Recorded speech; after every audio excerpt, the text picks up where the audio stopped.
Queridos irmãos, uma boa noite a todos, sejam todos bem-vindos à nossa casa. Estamos aqui mais uma vez reunidos para darmos início ao estudo da noite. E hoje o nosso irmão José Manuel vai fazer a palestra e diz assim, o nome da palestra é "O que eu vou falar para essa gente?" Interrogação. Mas logo vai ter o assunto aqui, vai procurar, eu perguntei para ele, vai ser o Evangelho? Vai ser o Evangelho. E o que você vai falar? O livro todo. Então, vamos aguardar para ver como é que vai ser. Vamos fazer o nosso momento de reflexão e fazermos a nossa prece para darmos início ao nosso encontro de hoje.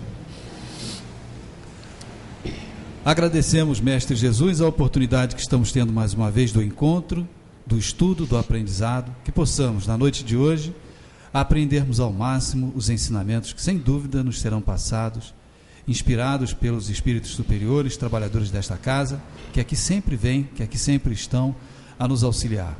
Que nosso irmão possa ser bem intuído e que possamos nós aprendermos um pouco mais da tua doutrina, Mestre Jesus, em teu nome e em nome de Deus Todo-Poderoso. Que assim seja.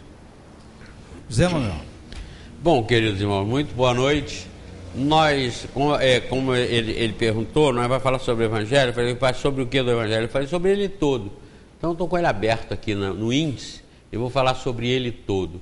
Uma vez perguntaram para um mestre assim, o senhor pode dizer, recitar todas as escrituras enquanto eu fico num pé só?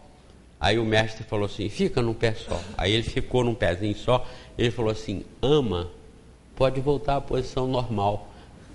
Tudo está resumido, e nós já sabemos disso, no fazer aos outros aquilo que gostaríamos que os outros nos fizessem. Está tudo resumido nisso. O resto a gente fica procurando aí, gastar o tempo, ocupar o tempo, mas no fundo, nós já sabemos o suficiente para resolver o problema com Deus e com a vida. Tem uma outra sentença que ninguém deixa de saber, todos sabem completá-la. Quem com ferro fere.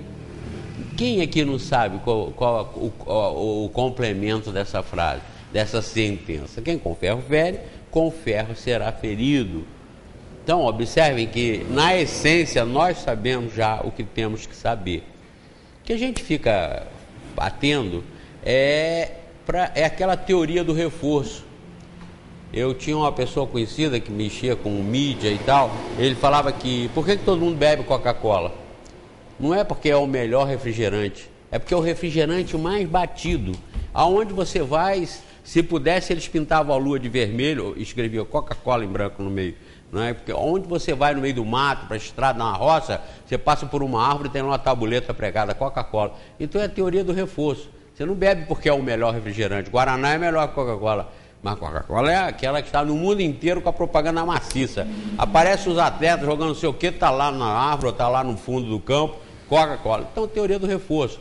Essa história de nós ficarmos batendo, em parte ela tem a ver com essa teoria do reforço. Nós estamos reforçando para a gente mesmo aquilo que nós já sabemos, mas nós temos que realmente estar sempre lidando com esses temas para nós, nas horas que precisarmos, nós optarmos por aquilo que nós estamos habituados a lidar. E aí, por isso, é bom lidar com coisas boas. É bom lidar com coisas boas. Quem só se envolve com violência, como, por exemplo, eu já censurei muito isso, critiquei muito isso e ainda critico, essa audiência que os filmes de violência, eles produzem. Uma audiência enorme. Tanto que as emissoras de televisão, os próprios cinemas, têm as maiores audiências e maiores bilheterias quando os filmes são violentos. Quanto mais violento, mais atrai a atenção das pessoas. Isso não é bom, não é bom. Porque quem se envolve com temas de violência, com tema violento, é a teoria também do reforço no mal. Porque quando esse indivíduo for numa situação da vida, numa circunstância da vida, ele for colocado numa sinuca que ele tem que tomar uma atitude de repente, ele toma uma atitude violenta. Ele toma, aquilo já está na programação dele, ele já está tão envolvido que ele acaba tomando uma atitude violenta. Então essas propagandas do bem, elas são boas. E o que nós fazemos nos templos são propagandas do bem. O Espiritismo tem a diferença de fazer uma propaganda do bem apelando para o racional, apelando para a inteligência, mostrando as vantagens de se praticar o bem. as vantagens de nós nos instruirmos, de nós nos modificarmos moralmente, nós melhorarmos nossos sentimentos, nós termos menos sentimentos de revolta, de raiva, de mágoa, de rancor. Então, o Espiritismo nos estimula nessa teoria do reforço no bem, ele nos estimula a optar pelo bem através do raciocínio, através da razão, através da sensatez. Vale a pena ser melhor, porque o bem traz como retorno boas vibrações, boas reações, e o mal nunca traz como retorno a não ser o mal. O mal-estar, a indisposição, a depressão, tudo que não serve é oriundo do mal que se pratica. Então é bom nós termos essa lógica, esse conhecimento a respeito da prática do bem, fundamentado na razão, como eu disse, que é o fundamento básico, a instrução básica da doutrina espírita. Nós espíritas só acreditamos nas coisas segundo a razão, segundo o nosso raciocínio e segundo as confirmações das próprias pesquisas, dos estudos que os pesquisadores nos mais diversos ramos da ciência, eles andam fazendo. Porque os cientistas são os mais próximos da verdadeira religião, porque ele não tendo aquele conjunto de preconceitos que normalmente a gente já traz do passado, não só de outras vidas, mas dessa vida mesmo, por influência de toda a família, de todos os vizinhos, de todos os amigos, nós trazemos uma grande influência dos preconceitos religiosos. Todo mundo acha que é isso porque sempre foi assim, sempre disseram que era assim. Eu lembro que lá em casa o papai dizia assim: nós somos católicos porque meus pais eram católicos, meus avós eram católicos, meus bisavós eram católicos, a família toda sempre foi católica, então nós somos católicos. E esses preconceitos, isso aí é muito negativo para nós nos desenvolvermos em termos de religiosidade, de moralidade, de ética, de comportamento bom. Isso é muito negativo. Então, como eu estava falando, a opção pelo bem, ela é uma opção que, quando parte do raciocínio, ela convence, como é o caso da doutrina espírita em relação ao próprio cristianismo. Estamos aí na época das comemorações do Natal. Eu falei até nesse último programa da TV a respeito daqueles deuses que nasceram no dia 25, de uma virgem, tiveram 12 apóstolos, começaram a pregar aos 30 anos, aos 33 foram crucificados, no terceiro dia ressuscitaram. Tem uns 4 ou 5 ou 6 que eu apresentei lá na televisão, exatamente o que fizeram com o cristianismo. Colocaram uma data, fizeram o bode expiatório, exatamente uma sequência do que vinha sendo habitualmente praticado pela humanidade. Mas o cristianismo, Jesus, teve uma conotação e uma colocação diferente em relação à revelação que os espíritos vieram fazer e que está consubstanciada na doutrina espírita. Qual foi essa colocação? É a de que Jesus, sendo o espírito mais perfeito que aqui já esteve, claro que, como disseram os espíritos, ele também trouxe a doutrina mais perfeita que aqui se encontra. Então não poderia a doutrina espírita apontar Jesus como o espírito mais perfeito e não ter uma opinião ou uma colocação a respeito da Boa Nova, a respeito do Evangelho, a respeito dos ensinamentos, da doutrina cristã. Então o Espiritismo tem, em função disso. O cristianismo não passa despercebido da doutrina espírita, porque os espíritos apontaram lá, tudo que está aqui, aí no Evangelho, tudo que está na Boa Nova, trazida por esse tal de Jesus, é realmente a essência mais pura que a humanidade já conseguiu ter acesso em termos das leis de Deus.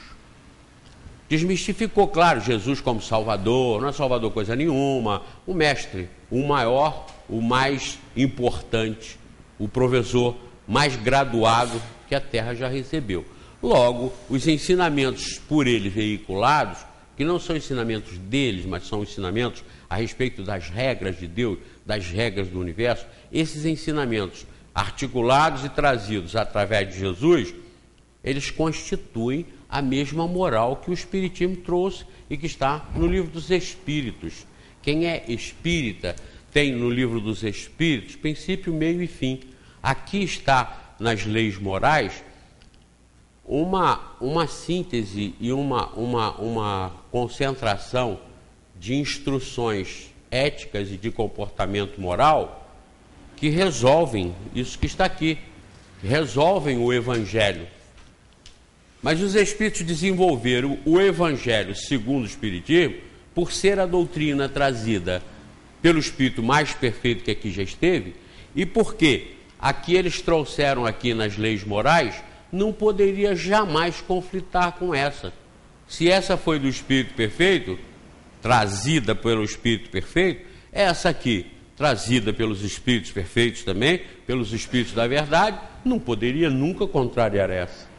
Assim como Jesus não contrariou as regras vindas reveladas através de Moisés e que constituem os 10 mandamentos. Então Jesus não veio negar os 10 mandamentos, mas sim dar sequência na ampliação e no conhecimento das regras. O Espiritismo fez a mesma coisa. Por isso que existe o Evangelho segundo o Espiritismo. Eu já disse isso no programa de televisão também, já trocamos umas ideias sobre isso, que não poderia nunca ser o Corão segundo o Espiritismo. O Espiritismo nunca poderia explicar ou confirmar praticamente todas as outras doutrinas que estão no mundo, reveladas em outras ocasiões. Nem mesmo as reencarnacionistas, porque as reencarnacionistas, todas elas foram panteístas, todas elas faziam, todas elas aderiam à metempsicose de que o espírito humano poderia reencarnar no animal e o espírito do animal poderia reencarnar no homem. Então o Espiritismo teria dificuldade de entrar lá para fazer um esclarecimento à luz da doutrina espírita. Mas o Evangelho não, foi fácil. Por quê? Os Espíritos vieram mostrar que o Evangelho segundo o Espiritismo é o Evangelho de Jesus como ele está. É a moral cristã como ela está. Só que elucidada a doutrina cristã à luz da reencarnação, dos mundos habitados e da comunicação com os Espíritos, da comunicabilidade dos Espíritos. A reencarnação está no Evangelho, quando Jesus diz: ninguém verá o reino de Deus se não nascer de novo. Aí nossos irmãos protestantes, pentecostais, nossos irmãos de outras linhas, os católicos, eles se contorcem na poltrona quando eles ouvem falar que isso aqui que Jesus disse não é isso que ele disse. É mais fácil ser o que ele disse do que o que ele não disse. O que ele disse? Ninguém verá o reino de Deus se não nascer de novo. Nascer de novo, todo mundo sabe que nascer de novo, nessa colocação, seria ter um novo nascimento. Porque nem todos estariam no mundo esperando um grande acidente, onde tudo seria destruído e ele não morreu, então ele nasceu de novo. Seria muito complexo fazer o nascer de novo, o indivíduo se salvar de um desastre. Teria que submeter toda a humanidade a um desastre, para toda a humanidade ser salva e toda a humanidade, então, poder garantir que nasceu de novo. A do encontro com Jesus para nascer de novo e a da entrega do seu destino como ser imortal para a salvação através de Jesus, também não faz o menor sentido. Num planeta de 7 bilhões de habitantes, Deus não mandaria um revelador através do qual Deus concentrasse a tábua da salvação. O resto da humanidade, ou seja, 5 bilhões de criaturas, não seriam salvas porque não teriam conseguido acesso à revelação cristã, ou não teriam vindo a aceitar a revelação cristã. Então não faz sentido. Nascer de novo de Jesus, ensinado por Jesus, que consta do Evangelho, é nascer novamente, é ter uma nova vida. A ressurreição nem elimina isso, não, porque se você considerar a ressurreição como ressurgir, é certo, nós estamos ressuscitados, só que num novo corpo. Voltar à vida num novo corpo seria também ressuscitar no panorama da ação, no panorama da humanidade, num novo corpo. Então acabou, tranquilizou, simplificou a questão. Ninguém verá o reino de Deus se não nascer de novo. Para ver o reino de Deus, nós vemos na própria essência do Evangelho que o espírito teria que estar purificado, teria que estar melhorado, teria que estar sublimado. E para o espírito se purificar, se melhorar, se sublimar, uma única vida fica complicado, fica impossível. Agora, no processo reencarnatório, fica absolutamente possível. Então nós vemos a sensatez da reencarnação no nascer de novo do espírito em outros corpos, para que esse mesmo espírito consiga se graduar, consiga se moralizar, consiga se instruir para ser um espírito melhor e para ser um dia um espírito perfeito e perfeitamente acessível ao bom senso seria todas as criaturas do planeta estarem num processo de reencarnação com esse sentido de aprendizado, independentemente dos professores, dos mestres que eles estejam seguindo. Porque todos eles, todos nós, sejamos cristãos ou não, estamos num processo de aprendizado. O processo de aprendizado, ele é mais por observação da própria vida nossa, por nós mesmos, do que propriamente da doutrina que nós seguimos. A doutrina que nós seguimos pode ou não encaixar com o que nós pensamos, com o que nós achamos, mas o que nós achamos, o que nós achamos é muito importante, é mais importante do que as doutrinas que andam por aí querendo fazer a cabeça das pessoas. Então o nosso pensamento é fundamental, a nossa iniciativa, porque nós amanhã estaremos fora do mundo, nós estaremos fora da Terra, como eu disse, nós estaremos fora até do processo material, porque nós já somos de outra dimensão. Nós, como espírito, não somos da dimensão material, nós já somos de uma dimensão quintessenciada, que faz com que o próprio espírito já seja de uma outra realidade física, de uma outra realidade cósmica. Eu até falei, Luiz Felipe, num desses programas aí, não sei se você estava lá e viu, a respeito do Big Bang, que fez com que tudo explodisse, e que há a hipótese do Big Crush, que seria tudo voltar novamente. E eu até usei um neologismo lá, que nós não iríamos nunca Big Crushar com o universo, porque o espírito ele já está livre das influências gravitacionais. Nós já estamos numa dimensão que a gravidade não exerce influência mais sobre nós. Os espíritos sem o corpo, eles não andam, eles volitam. Eles não estão agarrados no solo como nós. Nós estamos agarrados por força da gravidade. A agregação universal, planetária e cósmica, ela existe pela gravidade. Mas ela existe pela gravidade na matéria que compõe esse universo. Na matéria bruta, que está submetida às forças básicas estruturais do universo. Agora, nós espíritos, como inteligência individualizada, nós estamos livres. Então, numa retração, numa contração de todo o processo de expansão universal, se porventura houver uma contração, nós seremos assistentes desse processo. Nós já não estaremos submetidos ao processo.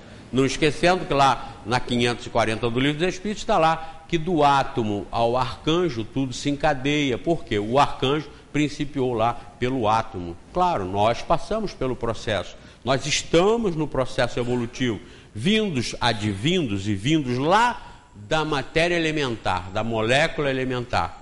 Mas nós não somos mais uma matéria capaz de estar submetida a essas forças físicas que compõem o universo no qual nós estamos participando para desenvolver com a nossa sensibilidade, com a nossa eteridade, com a nossa fluidez, desenvolver o domínio sobre a matéria bruta.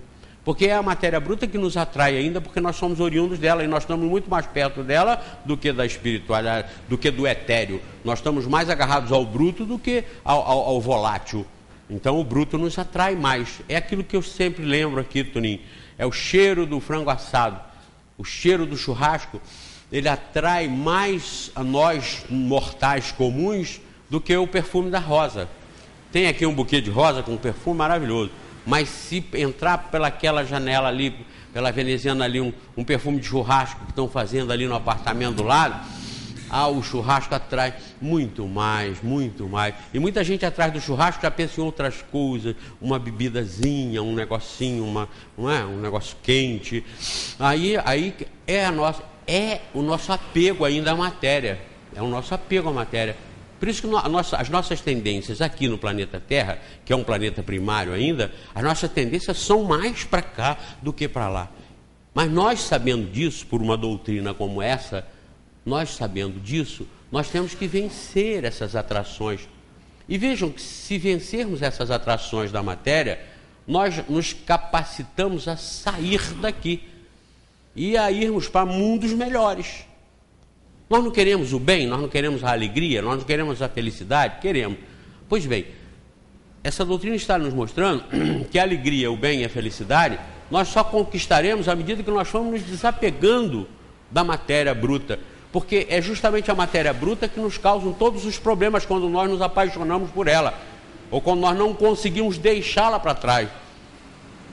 Então nós somos tão apegados à matéria bruta que nós temos todos os problemas que temos na vida por esse apego, A gente se deprime porque não consegue ser vitorioso naquela empreitada de ser rico, de ser poderoso. Então a gente começa a andar para trás, começa a se deprimir, começa a alma a não se conformar em não ter para mostrar que é poderosa. Isso tudo é o apego à matéria, é o apego ao mundo. E as informações do Espiritismo que vem explicar o cristianismo, fazer o cristianismo um cristianismo mais consciente em termos de convencer pela razão, foi justamente vir mostrar que no Evangelho, quando Jesus fala do nascer de novo, é a sentença de que toda a inteligência no universo está submetida a passar pela matéria bruta, de onde essa inteligência veio, é originária, de onde nós somos originários, para nós, como etéreos, não mais aceitarmos a pressão e a atração do bruto. Para nós superarmos o bruto, nós temos que passar por essa prova, por esses testes. E nós estamos passando.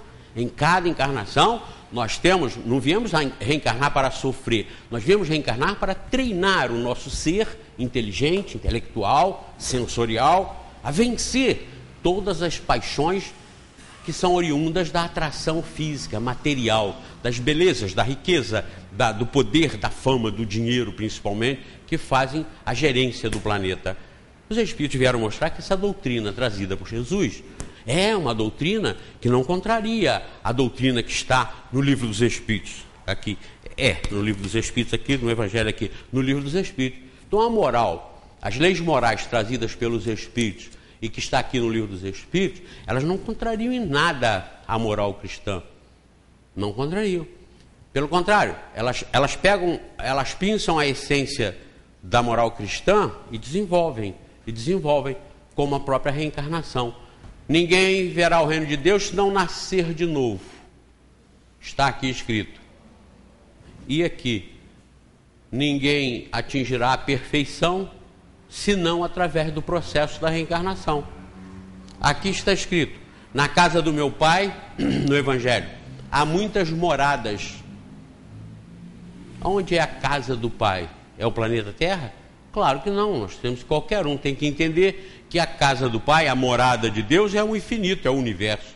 Então, se na casa do Pai existem muitas moradas, e se aqui hoje é a nossa morada, aqui no Evangelho estava dizendo aquilo que aqui os Espíritos vieram confirmar com os diversos mundos habitados, espalhados pelo universo infinito, para que o Espírito, no processo da reencarnação, do nascer de novo, consiga, nas diversas moradas da casa do Pai, ser perfeito, no Evangelho que está lá, sede perfeitos, como perfeito é o Pai que está nos céus. Quem disse foi Jesus. Como nós seríamos perfeitos como o Pai está nos céus, sem passarmos pelo processo da reencarnação? Então, o que o Espiritismo explica no Livro dos Espíritos é realmente a ampliação e a continuidade no entendimento da moral cristã, que não poderia ser contrariada por aqui, por ter sido Jesus o Espírito mais perfeito que aqui habitou. Veio aqui o Espiritismo acabar com o mito Jesus Salvador, Jesus Nosso Senhor, Jesus, criado pelas igrejas.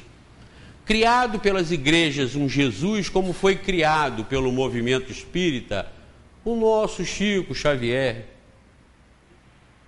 Chico Xavier foi uma criação do movimento espírita, como o nosso Senhor Salvador foi uma criação das igrejas, Nenhuma coisa nem outra está certa, estão erradas as duas criações. Jesus, um grande mestre, Chico Xavier, um grande médium, cada um com a sua função, cada um com a sua missão, cada um com a sua tarefa. O grande médium confirmando a comunicabilidade dos espíritos, que Jesus nunca negou, ao contrário, toda a vida, toda a participação social de Jesus foi extremamente envolvida pela comunicabilidade dos espíritos. Jesus tinha grandes conflitos com espíritos farsantes, com espíritos zombeteiros, com espíritos charlatães, com espíritos obsessores. Conviveu com isso, como todos os grandes mestres antes dele também conviveram com isso, porque a comunicabilidade dos espíritos, a interferência do mundo espiritual sobre o mundo material, isso não é invenção do espiritismo, nem passou a existir, Ivan, depois que o espiritismo surgiu. Alguém me mandou um e-mail, Kardec, a reencarnação antes de Kardec, quem fez o trabalho fez tentando mostrar. Aliás, foi um advogado amigo meu que me mandou. Quem fez o trabalho fez na intenção de mostrar que Kardec, esse negócio de espiritismo não está com nada, negócio de reencarnação não é espírita, reencarnação já é tratada desde a origem do mundo. Isso só confirma o espiritismo. Kardec não inventou reencarnação, coisíssima nenhuma. Os espíritos trataram aqui na revelação espírita, na codificação, os espíritos trataram da verdade, da realidade. A reencarnação é uma realidade que não foram os espíritos que criaram. Ela é uma realidade das regras de Deus, das regras da perfeição de Deus. A mediunidade também não é uma criação dos espíritas e nem dos espíritos. Não foi Kardec que inventou mediunidade. Mediunidade é tão velha quanto o mundo. Desde que houve o primeiro espírito encarnado, houve a participação dos espíritos sobre ele e ele sobre os espíritos. Então a comunicação dos espíritos encarnados sobre os encarnados e vice-versa é uma regra natural, uma regra da natureza. Não tem nada na doutrina espírita que não esteja na lei de Deus, na lei da natureza.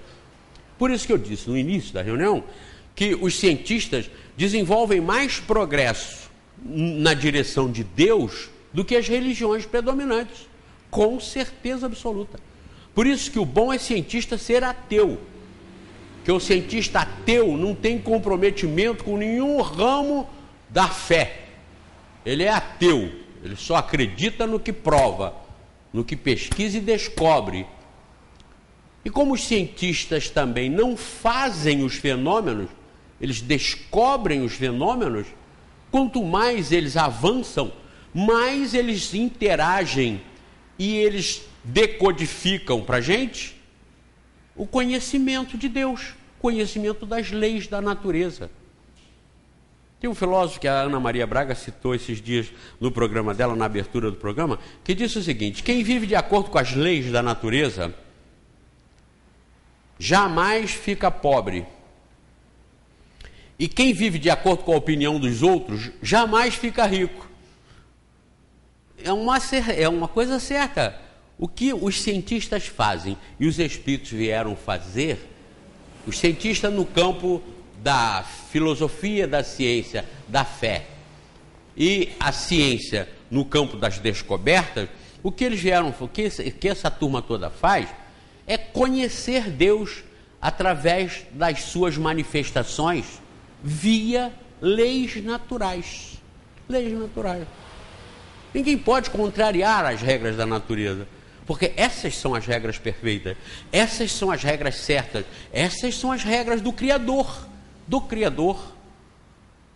E é o que o Espiritismo faz em harmonia perfeita.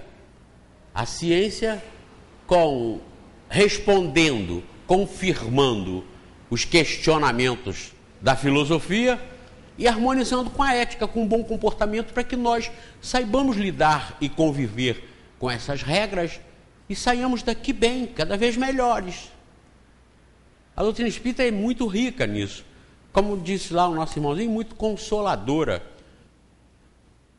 a doutrina espírita, está aqui o Livro dos Espíritos, está aqui o Evangelho. A doutrina espírita, né? A doutrina espírita que faz a sequência do cristianismo, do Evangelho, na parte moral, na parte ética e comportamental, ela não é por isso para ser tida como espírita cristã. O espiritismo não tem, além do seu conteúdo filosófico, científico e ético, comportamental, ele não tem rótulo. Porque se nós dissermos que o espiritismo é cristão, ele então não serve para os muçulmanos, ele não serve para os budistas. Então o espiritismo se mantém um pouco longe disso. O espiritismo é uma doutrina que esclarece as regras de Deus, que são universais. Logo, o espiritismo é para todos os credos, para todas as criaturas, porque as regras da natureza que se abatem sobre nós, que somos cristãos, elas se abatem sobre os que são muçulmanos, budistas e os ateus. Então, conhecendo as regras de Deus, o homem fica mais livre, ele está desatrelado de qualquer rótulo, cristão, muçulmano, budista, hinduísta, ateu, ele está desatrelado disso, ele conhece as regras de Deus. Por que aí então não poderia ser o Alcorão segundo o Espiritismo? Pela doutrina. A doutrina, ela tem colocações que não são de acordo com a cristã, que consequentemente não são de acordo com a espírita. A espírita está de acordo com a cristã, porque é o desenvolvimento daquilo que o espírito mais perfeito trouxe e que se sintetiza e se consolida no amar ao próximo como a si mesmo, fazer aos outros aquilo que gostaria que os outros lhe fizessem. Essa é a essência da cristã, com o amor indiscriminado entre as criaturas, entre os homens, que todos devam ser livres. Isso é a doutrina cristã. Entre os homens e as mulheres, que devam ser respeitados com igualdade, em igualdade de condições. Pecadores e virtuosos, todos respeitados. Isso é a doutrina cristã. Já as outras doutrinas já têm determinados postulados que são radicalmente contrários à harmonia do amor de Deus e da fraternidade universal. Por exemplo, a mulher ser tratada diferentemente, ou a mulher ser considerada como um espírito inferior. Tem doutrinas, como no caso a muçulmana, tem esses postulados e esses preconceitos estabelecidos. Então isso é mais complicado de mexer à luz da doutrina espírita. Não poderia ter, por exemplo, o Alcorão à luz da doutrina espírita, mas pode ter o cristianismo à luz da doutrina espírita, por isso que eu estou argumentando com vocês. Nunca os espíritos superiores que ditaram o espiritismo poderiam contrariar o espírito que eles mesmos disseram ser o mais perfeito que aqui já esteve e que veio ensinar o comportamento moral e ético para a humanidade. Nunca. Por isso que a harmonia entre os dois é perfeita. Mas o espiritismo é o espiritismo. Nós somos espíritas. Essa é a nossa postura. Nós somos espíritas. Porque o espiritismo é a doutrina para esclarecer o mundo inteiro, para consolar o mundo inteiro. Então vejam, o espiritismo, segundo o Evangelho, é o consolador prometido. Porque Jesus disse aqui: vou, mas não vos deixarei sós, pedirei ao Pai que envie um outro consolador que ficará eternamente convosco e poderá dizer e ensinar aquilo que eu não posso, porque vocês ainda não têm condições de compreender. Em outras palavras, o ensinamento é esse. Então, o espiritismo, segundo o Evangelho, é o consolador prometido. E o Evangelho, segundo o espiritismo, é o Evangelho esclarecido à luz da reencarnação, dos mundos habitados e da comunicabilidade dos espíritos, com a perfeição para todos, cumprindo o que a doutrina cristã veio ensinar: sede perfeitos como perfeito é o Pai que está nos céus. O Espiritismo veio mostrar que todos seremos perfeitos, todos seremos santos, através do processo da reencarnação e da cultura e do aprendizado em diversos e bilhões de trilhões de mundos espalhados pelo universo. Então vejam a harmonia. são doutrinas harmônicas, não se contradizem em nada. Nada da doutrina cristã contraria a moral espírita, a moral da doutrina espírita, e nada da doutrina espírita contraria da moral cristã. Então são harmônicos. Por isso que o Evangelho segundo o Espiritismo faz parte da codificação. Vocês querem um roteiro moral? Pode ser o de Jesus, sim. Aqui está o roteiro moral trazido pelos Espíritos, nas leis morais. Mas aqui no cristianismo está a essência desse roteiro, que foi trazida pelo Espírito mais perfeito que teve aqui. Olha que legal. Então agora nós estamos aí na época do Natal, né? É época dessa badalação e bajulação toda, que é só blá blá blá blá blá blá, é negócio, é comércio. Estabeleceu o que é. Ah, mas você é contra o pessoal se confraternizar, se abraçar? Nunca, nunca. Confraternização é ótimo sempre, até no cemitério, no dia da morte de alguém. A confraternização, o abraço, a demonstração de afeto, de carinho, até na hora do enterro no cemitério é importantíssima. O abraço, o beijo, o carinho, o respeito, isso é bom em qualquer época e deva ser exercitado. Agora, o que se faz no Natal, o tal Natal aí, que não tem nada a ver com o nascimento de Jesus, é uma montagem, uma farsa, é uma montagem. Jesus não nasceu no dia 25, não nasceu no dia 25, não nasceu no mês de dezembro, não nasceu em Belém, não teve estrela nenhuma que levou ninguém, não teve rei mago, coisíssima nenhuma, não teve censo nenhum para apurar quantos habitantes tinham, para criar aquela história de que Jesus foi para lá, para ele nascer lá, porque era a terra de Davi. Tudo montagem, tudo montagem. Não teve nada disso. E pior ainda que muitos espíritas, a própria Federação Espírita Brasileira, ainda jogou um troço, uma bomba em cima disso, dizendo que Jesus não teve corpo normal, quando adotou uma revelação, que eles chamam de revelação da revelação, que foi o tal do rustanguismo, que está nessa espúria Federação Espírita Brasileira, que ainda veio dizer que Jesus não teve corpo, que ele foi fluídico, que até Maria não ficou grávida, que aquilo foi uma fantasia, que Jesus enganou todo mundo. Isso é incrível, não é? Isso é inacreditável, mas está lá no Estatuto da Federação Espírita Brasileira. Por isso que esse centro não é filiado à Federação, a Movimento Espírita, coisa nenhuma. Esse centro aqui é um centro espírita, que estuda o espiritismo de forma séria e respeitada e respeitável, tanto que ninguém lá fora ousa argumentar o contrário do que nós fazemos. Então vocês, quando vêm aqui, vêm para aprender, para nós aprendermos juntos, espiritismo, doutrina espírita, e não fantasia, e não lantejoulas, estrelas e farsas, como é a farsa do próprio Natal. Agora, está estabelecido, então tudo bem, está estabelecido, vamos falar que Jesus foi realmente extraordinário, vamos falar que a doutrina cristã é realmente a melhor doutrina que tem no planeta, vamos argumentar em cima disso até pelos efeitos causados em termos da própria legislação civil. As leis civis ocidentais, elas são mais avançadas no campo dos direitos humanos do que todas as outras leis em todas as outras partes do globo.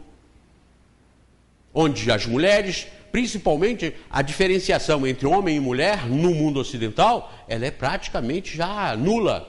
Ela está se harmonizando para a perfeição ou para o tratamento igual, sem discriminação entre os sexos, sem discriminação entre as raças. Isso é o produto, isso é consequência de uma evolução de entendimento a respeito da própria criação, a respeito do próprio grau de relacionamento humano que deve existir no planeta para nós conquistarmos a felicidade. Então, a doutrina cristã é realmente a doutrina que satisfaz a nível moral. E quando estabeleceram dia 25, estabeleceram dia 25. Então tudo bem, vamos comemorar no mundo cristão o nascimento desse grande missionário, desse grande vulto que foi Jesus?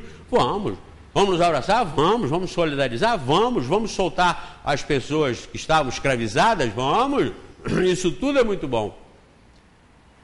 Mas ninguém nega que isso virou um mercado, isso foi estabelecido por um objetivo meramente comercial, meramente de político, e que não tem nada a ver com a essência do próprio cristianismo, não é? A gente tem visto que as estatísticas comerciais atribuem ao melhor Natal o Natal que se faturou mais. O Natal esse ano vai ser péssimo. Porque o comércio estão vendendo nada. Então o Natal péssimo é o Natal que não se vendeu muito, que não se gastou muito dinheiro. E o Natal bom é um Natal que as lojas estão abarrotadas de gente, estão comprando, gastando dinheiro. Esse é o bom Natal. Na realidade, parece até apelo para o negativo, mas não é. Na realidade, os melhores natais são aqueles em que as emoções realmente são abaladas e tocadas, como foram na nossa tragédia. Você poderia considerar o dia 12, 13, 14, 15 de janeiro desse ano aqui na nossa região serrana como o maior espírito natalino que predominou e que prevaleceu sobre toda essa região. Aí era o espírito natalino, aí era o verdadeiro espírito. Quando o comércio não deixou por menos, se manifestou. Sabe como? Eu no dia 12 de manhã fui comprar uma bota de borracha. Eu tinha comprado uns 15 dias antes ou 10 dias antes para o meu caseiro a mesma bota de borracha. Tinha custado R$25. No dia 12 eu fui comprar a bota de borracha, R$50. Olha o comércio se manifestando. Mas o espírito de Natal foi o espírito provocado pela dor.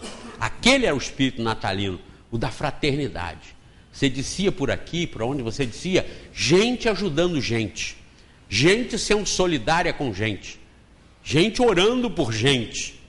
Esse é o verdadeiro espírito de sentimento, esse é o verdadeiro espírito de mudança, de transformação. Quando Kardec perguntou lá no Livro dos Espíritos, por que os flagelos são necessários? Os Espíritos disseram, para fazer vocês avançarem séculos, ou melhor, para fazer vocês avançarem, o que se não fosse o flagelo, vocês demorariam séculos para chegar lá. Então o flagelo trouxe logo o espírito natalino, que foi o espírito da solidariedade, da fraternidade, não hipócrita pelo negócio, pelo comércio. Não aquele das moças na porta, sorrindo, jogando beijo, mandando entrar para você comprar. Mas o verdadeiro, aquele de você tirar a roupa para dar para o outro, rasgar a camisa, como nós vimos gente fazendo, para fazer atadura, para socorrer o semelhante. Pessoas cavando com a mão para tirar pessoas debaixo da terra, debaixo da lama. Esse é a educação do espírito, através da dor, através da tragédia, através do sofrimento físico, da destruição aparente, mexendo com o eu, mexendo com o sentimento, mexendo com o espírito. É esse espírito que sai dali vitorioso. Saímos da encarnação vitoriosos, sairemos vitoriosos à medida que esses sentimentos forem ampliados em nós. E não por nós termos comprado mais um apartamento esse ano. Esse ano compramos 2 apartamentos. Vamos ver se ano que vem nós compraremos mais 2 ou 3. Se Deus quiser, ano que vem vai ser melhor que esse ano. Ano que vem eu vou comprar uns 3 ou 4 apartamentos. É perder tempo, é perder a reencarnação.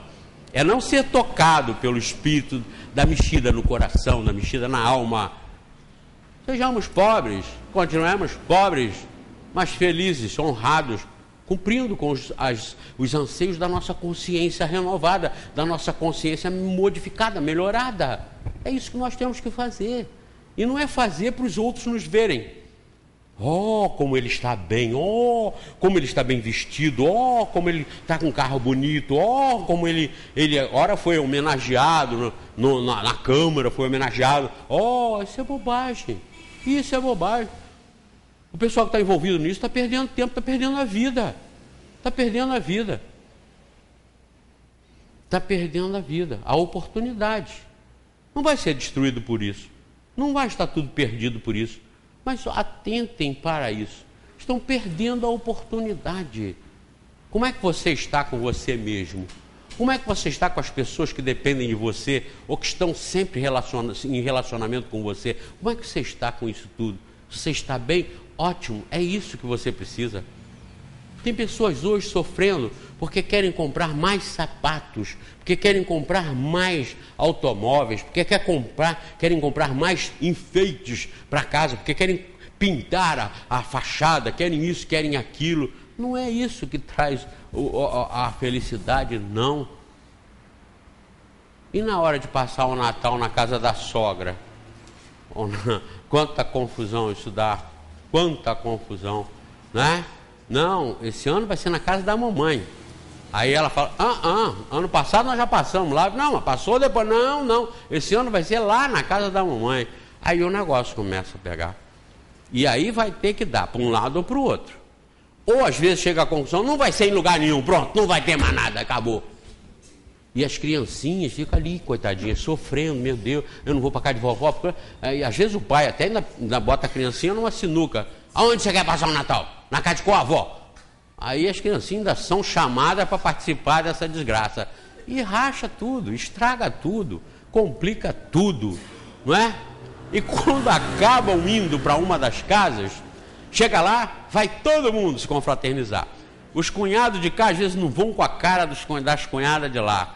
O sogro de cá não gosta de fulano de tal, e depois ainda chamaram um vizinho que tem um dos filhos que não suporta. Isso é uma... É ou não é? Vocês não conhecem essa história, não? E aí? O filho melhor, que está melhor de situação, leva um peru, né? Leva às vezes dois maços de Coca-Cola, ou disso ou daquilo, né? Aí fica lá olhando o que os outros levaram. Aí, coitado, veio a fulano de tal, que está na situação de pior, leva um panetone. Aí começa, o que sua irmã trouxe? Lá, o que o senhor... vem, eles são os primeiros a comer, mas na hora de trazer, ninguém traz. Aí, isso não é... Vocês não conhecem essa história, não? Pois isso é o espírito natalino. Da aparência, é o espírito natalino do enfeite, da fantasia, da hipocrisia, do fingimento.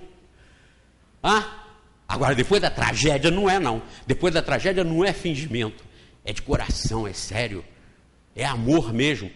É a necessidade constatada da solidariedade. Do um por todos e todos por um. É ou não é? Isso o cristianismo traz na sua essência. Inclusive, Jesus deu o grande exemplo do samaritano. Quando perguntaram, mas como nós vamos detectar quem é nosso irmão? O irmão é aquele que está precisando. E ele nos deu o exemplo de que tinha um homem caído lá, todo machucado, ferido, e passou o sacerdote, olhou de longe, passou o outro, todos os bons passaram e olharam e deixaram para lá. O tal samaritano, que era gente que não prestava muito e tal, passou e foi lá e socorreu o camarada. Então Jesus deu o exemplo. Esse é que é o irmão, isso é que é o exemplo de solidariedade, de irmandade que eu estou ensinando para vocês. Sem ver a cor, sem ver a raça, sem ver a religião, sem ver a origem, e sim sendo solidário. Foi como ele disse com a mulher na hora do apedrejamento, que constava na lei. Apedrejar a mulher adúltera. Ele falou, tá bem, quem não tem pecado joga pedra. E com a força moral de uma frase dessa, dita por quem foi dita, o pessoal não teve moral mesmo. E às vezes até me viam quando eu falo lá no programa de televisão assim, escrevam para cá. E ninguém escreve. Por que ninguém escreve? Porque não tem coragem, sabe que não pode, porque sabe que o que nós estamos afirmando é certo, é moral, é ético, é verdadeiro. Então não fazem, não contestam, não brigam. O que nós procuramos passar nesse programa Terceira Revelação, que a gente faz por causa desse rapaz aqui, ele é a causa primária, não de todas as coisas, mas do programa Terceira Revelação, não confundam, não é? Às vezes eu escrevo Deus justamente aqui nessa direção, mas ele é a causa primária do nosso programa. O que a gente faz lá nesse programa é a essência do espiritismo, tão responsável. Eu me preocupo tanto com aquilo, eu vivo aquilo. Eu agora estou aposentado, praticamente sou um advogado que só faço inventário, assim mesmo até poucos, não brigo mais, só as brigas que eu tinha, vou arrematando, eu vou arrematar, mas eu não pego mais, porque meu negócio agora é outro. Então eu me preocupo muito em passar seriamente o espiritismo, e eu estou há 8 anos, mais de 8 anos pedindo contestações, estou pedindo manifestações quando eu mostro as irregularidades, por exemplo, em particular do movimento espírita, e nós nunca tivemos uma. Por quê? Da mesma forma, é a moral que o espiritismo me passa e que o cristianismo ensina. Atire a primeira pedra quem não tem pecado. E esperou. E quem jogou? Então, quando eu falo, eu tenho uma certa colocação disso. Mandem para cá, venham aqui para contestar. Não a mim, ao Espiritismo. Nunca ninguém contestou nem veio. Por quê? Porque isso aqui é sério. Isso aqui é poderoso. Não é poderoso porque é a nossa religião. Isso aqui não é nosso. Nós não somos donos disso. O Espiritismo é o Espiritismo independente das pessoas, independente das autoridades. É a revelação, como eu disse, das regras de Deus para o nosso conhecimento e para a nossa evolução, para o nosso progresso. Mas por que não contestam? Porque é sério, à luz da razão, do bom senso, ninguém contesta, porque isso aqui é realmente, como a Valéria gosta muito de dizer, maravilhoso, maravilhoso. Então o Espiritismo, à luz do cristianismo, é o Consolador prometido, porque Jesus disse que pediria ao Pai que mandasse um outro Consolador, que continuasse explicando e ensinando as regras de Deus, e que ficaria eternamente conosco. Então afastou a hipótese de ser um outro missionário, afastou a hipótese de ser o Kardec. Não, foi a doutrina, que ficaria eternamente, porque eternamente nós vamos estar conhecendo a verdade, as regras de Deus que são eternas. Então o Espiritismo, segundo o cristianismo, é o Consolador que Jesus prometeu. E o cristianismo, segundo o Espiritismo, como eu disse para arrematar, é a doutrina cristã ampliada para o conhecimento geral e universal, em sua moral, ampliada com o processo da reencarnação, com o processo dos mundos habitados espalhados pelo universo afora e com o processo da comunicabilidade dos espíritos. Que eu posso comparar a comunicabilidade dos espíritos com uma internet universal. Assim como nós temos a internet planetária, existe uma internet no infinito, em que tudo se comunica com tudo. A física clássica, e particularmente a física quântica, não é? Já tem demonstrado essa realidade de tudo estar interligado a tudo, em todo o infinito, em todo o universo. É o que o Espiritismo ensina. Então, se comportar bem no Natal é ser como nós devemos ser sempre. Solidários, amigos, fraternos, simpáticos. Perdoarmos as pessoas que são antipáticas, que no nosso ver, né, são antipáticas, são inconvenientes. Perdoar quem tem nos agredido, nos ofendido. Não é isso que a gente ora no Pai Nosso? Perdoai as nossas ofensas. Mas aí Jesus acrescentou, assim como nós perdoamos aqueles que nos têm ofendido. Não julgueis para não ser julgados, não disse lá? Mas disse mais. Não julgueis para não ser julgados da mesma forma, com o mesmo peso com que estáis julgando. E aí isso não me importa. Eu, Zé Manel, julgo sim, porque eu quero ser julgado com o mesmo critério que eu estou julgando as situações ou as coisas. Então eu não tenho medo de julgar. E Jesus não proibiu o julgamento. Não julgueis para não ser julgados com a mesma sentença, com o mesmo peso. Se o seu peso é justo, você pode julgar sim, porque você está julgando da forma como você está aceitando e admitindo ser julgado, com a mesma honestidade, com a mesma justiça. Então, na doutrina, com a doutrina espírita, nós aprendemos sim essa ética e essa moral, esse comportamento que é concetânea, como eu digo às vezes, que é de acordo com a moral cristã, com a moral ensinada por Jesus, porque não poderia uma coisa contrariar realmente a outra. Herculano Pires, ele tem um tratamento aqui, um esclarecimento a respeito do Evangelho segundo o Espiritismo. Herculano Pires foi um grande filósofo, um professor, um escritor e que traduziu as obras básicas do Espiritismo. J. Herculano Pires. Então, na contracapa do livro do Evangelho, assim como na do livro dos Espíritos, ele faz uma introdução, ele faz uma síntese, em que ele esclarece muito bem no Evangelho o seguinte, querem ver? O Evangelho segundo o Espiritismo, contendo a explicação das máximas do Cristo, sua concordância com o Espiritismo, é o que eu acabei de falar, e sua aplicação às diversas situações da vida. O Espiritismo traz o cristianismo para a modernidade. É como o computador trouxe a máquina de escrever para a modernidade. Podemos dividir as matérias contidas nos evangelhos em 5 partes. Primeira, os atos comuns da vida do Cristo. Segundo, os milagres. Terceiro, as previsões, as profecias. Quarto, as palavras da igreja, que serviram de dogmas. E 5, finalmente, o conteúdo moral, o ensino moral.